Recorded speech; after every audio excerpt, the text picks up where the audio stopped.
శ్రీ గురుభ్యో నమః. శ్రీమాత్రే నమః. మా ప్రేక్షకులందరికీ నవరాత్రుల శుభాకాంక్షలు తెలియజేస్తూ ఉన్నాం.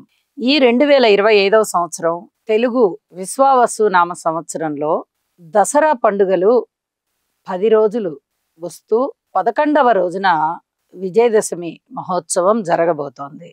ఒక్కసారి ఆ వివరాలు చూద్దాం. మనకి దుర్గగుడిలో ఏ అవతారాలు వేస్తారో అమ్మవారికి ఆ దుర్గగుడి యొక్క నియమ నిబంధనలన్నిటినీ ప్రామాణికంగా తీసుకుంటూ ఉంటాము.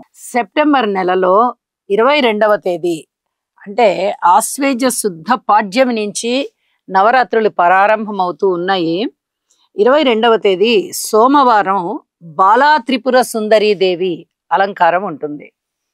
ఇక సెప్టెంబర్ 23వ తేదీ మంగళవారం గాయత్రి దేవి అవతారం ఉంటుంది. సెప్టెంబర్ 24వ తేదీ బుధవారం అన్నపూర్ణాదేవి అలంకారం ఉంటుంది. సెప్టెంబర్ 25వ తేదీ గురువారం కాత్యాయని దేవి అలంకారం ఉంటుంది.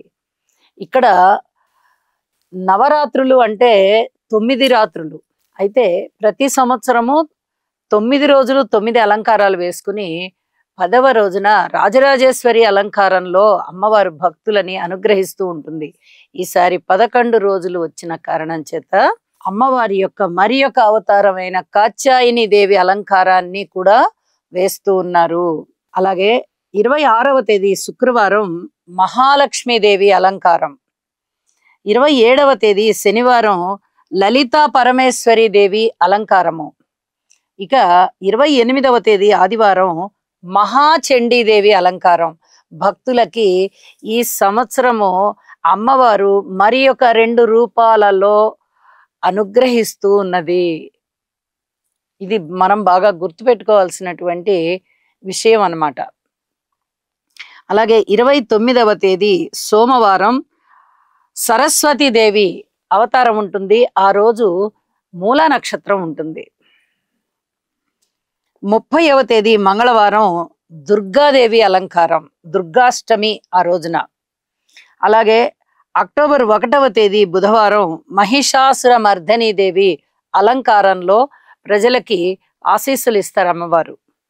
ఇక అక్టోబర్ 2వ తేదీ గురువారం రాజరాజేశ్వరి దేవి అలంకారంలో ప్రసన్న వదనముతో ప్రజలందరికీ ఆశీస్సులను అందిస్తారు, అనుగ్రహం కురిపిస్తారు.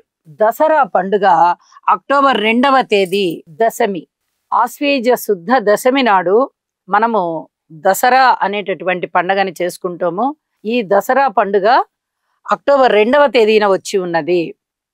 అయితే ఈ 11 రోజులు కూడా చాలా విశేషవంతమైన రోజులు.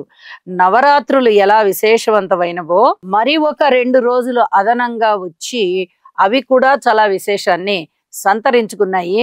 అలాగే కాత్యాయని దేవి అలంకారము, మహాచండీ దేవి అలంకారము కూడా ఈ సంవత్సరం చాలా విశిష్టత కలిగి ఉండి ఆ అలంకారాలు కూడా అమ్మవారి యొక్క నవరాత్రులలో మనకి అమ్మవారు ఆ రూపాలలో కూడా దర్శనమిస్తున్నారు, అనుగ్రహిస్తున్నారు.